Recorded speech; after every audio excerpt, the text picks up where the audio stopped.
We're back, folks. Last chance to excel. It is Friday, and we are on boards 9 and 10 of our Match Point Robot Challenge. I left you with this nice 13 count that we are going to decide what to do with. I've taken a moment to think about this, and here is my thought process. I know we have two really bad boards, and maybe a third board with number 2 if they take 12 tricks on the double dummy line.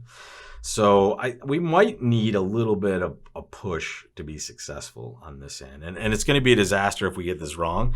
But with this 13 count, it's one of the strongest 13 counts I've seen without a 5-card suit, and the reason why is the intermediate cards are spectacular. We have Ace, Queen, Jack, 9. We have King 10, and 9, 8 in our side suit. So here, this is one of the very, very few times. I'm going to do something super weird, guys. I would always open this a diamond in a real world situation. But against the robot here, I'm going to actually try for a very good match point score, and I'm going to open one no trump.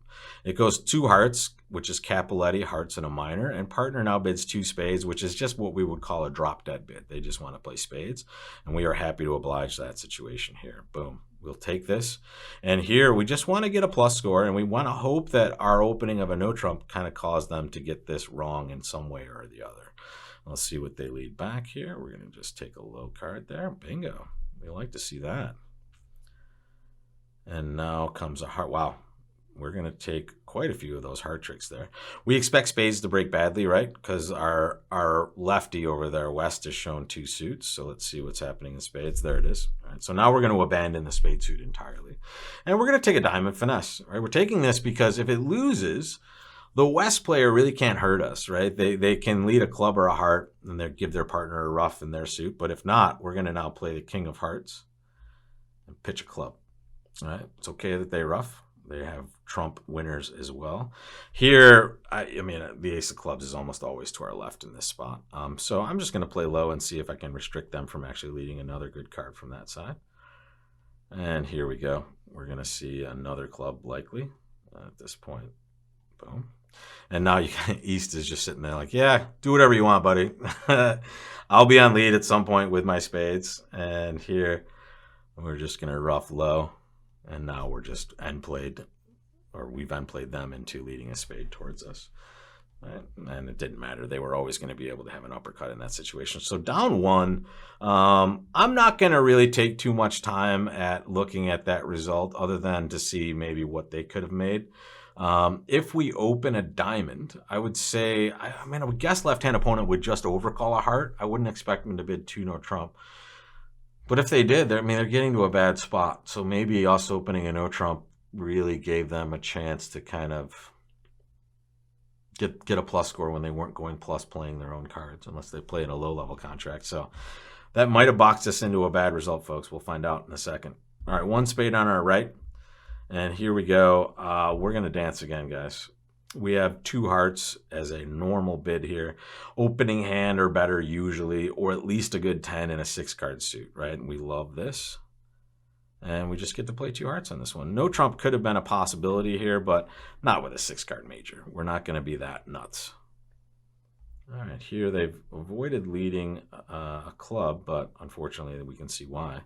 Right-hand opponent does have 6 cards in that spade suit. Very important that we draw trump as quickly as we can when we see this. And of course, we're going to see the ace and then a spade through. And then a club. They're crushing us on the defense here. But luckily, this is exactly the way they're going to be defending at the other table, right? They're just going to take all their tricks. And we will now over ruff, draw some trump. And we have the rest. All right, so down 1. Let's see our result, folks. I don't want to look. It looks like it could be bad, guys. I don't know. This last one should be average. Okay. Well, that's not as bad as we thought. All right. As expected. Wow. We knew 2 of them had a potential chance to be zeros, and they were boards 2 and board 5, the board that should not be named. But let's take a look. I didn't feel too wonderful about these results here, guys. So let me jump in and show you what happened at each of these other tables. So 55%, we'll take it. wow, I guess we do run pretty good in match points here. Well, let's take a further look into this. But the boards we were expecting, we did a reasonable job of kind of gauging our game here. 0 for number 2. As we said, we'll look at how the robot played this. I'm sure they were double dummy on this one. And then board 5, the board we didn't even look at, which was the disaster. You can see that that was the best result to be had at the other table, and that's the result we should have had as well. At this point, though, number 6 we knew was going to be good. Right? Plus 80 when we know they're going to pass it out. Those are huge wins when you play against the robots. Board 7, as bad as we thought we played it, it looks like the robot probably took a similar line. Board 8, they bid too much. We were in 4 clubs, they were in 5. Got a little lucky there. And board 9, we ended up being in a better contract than apparently they were at that other table based on the auction that they had. So let's take a little further look in our results side over here. All right, so let's run these down here. The first board, pretty fascinating that we can take 11 tricks and they weren't able to. Let's take a look at what happened at their table. They have the same exact auction, and it ends up being a heart lead like we saw. And then they ran their clubs. Oh, okay. So they decided to play spades early. And here's the issue, guys. You can see what's happening. They decided to lead a club towards dummy and then lead a spade towards their king. And what did that do for their robot opponents that we didn't do at our table? Well, we played clubs without ever touching spades, and we gave them no information. How do they know what we're going to do next? Maybe we're going to take a diamond finesse for all they know. Or maybe we're going to do something else outside of the heart suit that they led. Okay, so we don't want to give them information. So at the robots table, this spade lead just told their right-hand opponent, East, never to pitch a spade, right? They know that they have to protect that jack of spades and make us at least guess this spade suit, which we're not likely to guess correctly because it's too risky for us, especially after they cash their ace of hearts. Notice at our table, we just played clubs, right? There goes a heart to our queen. And we play clubs and we let them figure it out for themselves. I'm not going to tell them I have the king of spades. Maybe they think the jack of spades isn't worthwhile, and clearly they thought that, right? Because they pitched a spade relatively early. When you release information to them, you make it easier for them to defend, and there's no reason you can do that. You should do that. But here, as badly as they might have played this first one, they played this second one quite well. Same auction at their table, and watch what happens here. The club to the king. There goes a diamond to the ace, and then the queen of spades and the ace of spades. This is the play we discussed after the fact.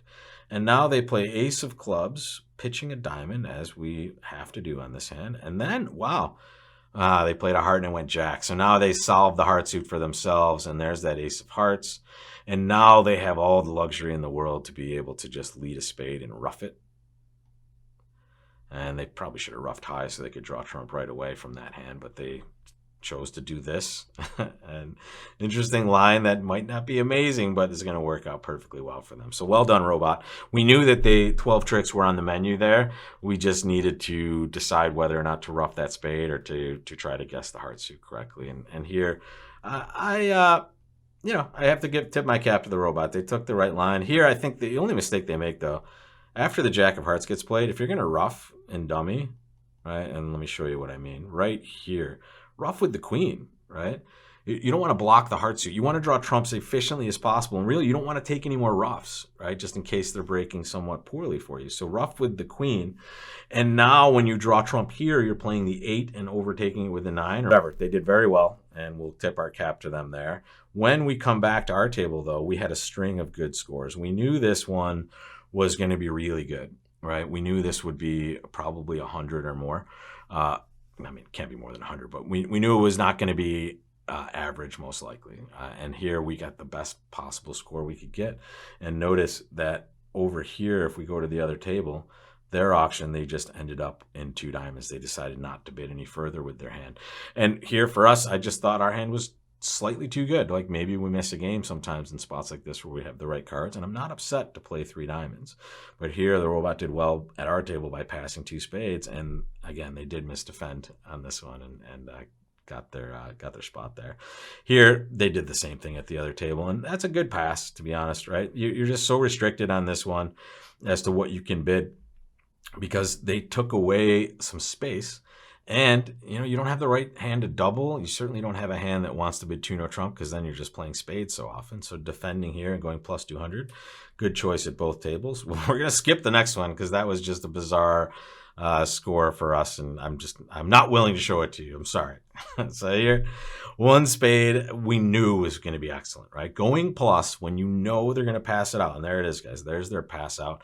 And notice their pass out, if we see the we and the they, their score is this. And hang on a second, guys. There we go. Their score is 0. All right, they went plus 0 or they went minus 0. That's it. So all we need to do is make sure we go plus. And here, just making 100%. Amazing. All right, so we love that. Here, 3 no trump went down 2. Let's see how they played it. Actually, did they have a chance, or more of a chance than us? Oh, sorry, they had a different auction here. Take a look, guys. So they opened a spade with our hand. It went 2 clubs, 2 diamonds, 2 hearts. And they chose to bid 2 no trump rather than bidding 3 diamonds. So they actually got a club lead on this hand. And then what did they do? They played queen of hearts. Wow. And they started playing hearts on this hand. That's interesting. They wanted to get over there and maybe set up clubs. And now they're in a little bit of trouble, it looks like. Yeah. They have to duck that. They allow them to dummy, and now when they test clubs, that's not working. And now when they take a diamond finesse, which I'm guessing they would do, that's not working. So they're in a lot of trouble. Looks like they still were able to scrabble together enough, because the lefty has to eventually just lead a spade or a diamond. And there it is. Thank you, robot. Good job. Nice. All right, so take a look at this next one here. We stopped in 4 clubs on this hand, and as I was lamenting over not being in 3 no trump, the robot actually did something even weirder. They got to 5 clubs, and let's see, 1 club, 1 spade, 2 club. They splintered. That's super weird. And I wonder what the heck 3 hearts was for them. Right? That's probably has to be a splinter as well. So I'm not sure why they would really go this far. And honestly, guys, you're looking for no trump in spots like this. This is a super weird choice by the robots. And as we noticed, they can't make 5 clubs because the club suit is breaking terrible for them. So again, we kind of thought this. I think as we were playing on Thursday, towards the end there, I thought this might end up being okay for us, and it did end up being pretty good. This board, 2 spades, ended up being a win for us, which is amazing. I thought, honestly, this might be terrible if the opponents had to play this contract. They might have gone minus where we went minus 50 when we didn't necessarily need to on this hand. We decided to open a no trump. And let's look. It goes a diamond, a heart, a spade, 1 no trump pass, 2 clubs, and then North just bids 2 diamonds. Wow, that's so weird.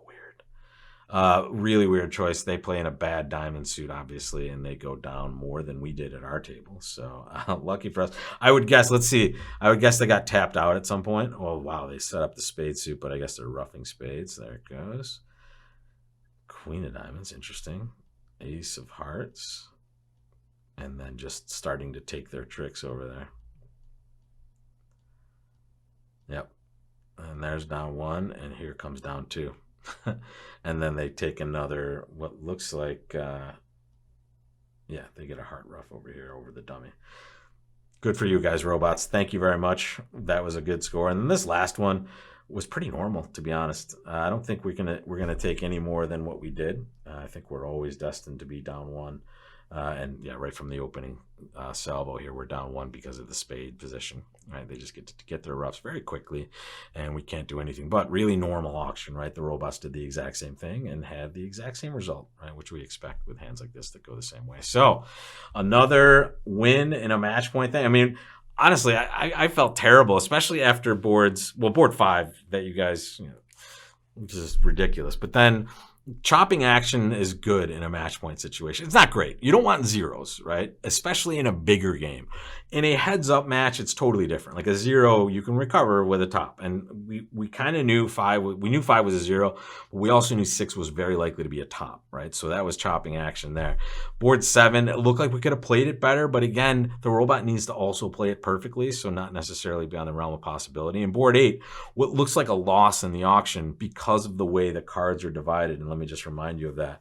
The cards are so bad for us in all of our contracts that staying out of game ended up being a massive victory for us there. So we'll take 65-35 against the robots any day, especially when, I felt like I wasn't even at my best during this whole set. But coming out ahead is just coming out ahead. So good job, us. Victory in the bank. We'll come back again and play the robots in 10 more boards next week. Your comments on these events are great, and keep them coming. I enjoy reading them. And also I like to see kind of your thought process on certain hands where, maybe we could have done better. And some of you have picked out really nice lines that maybe we didn't see during my live broadcast here. So I appreciate that, and keep them coming, folks. And I'll either see you in my classes at bridgelesson.com or right back here for our challenges and other events we're running on YouTube. Take care, folks.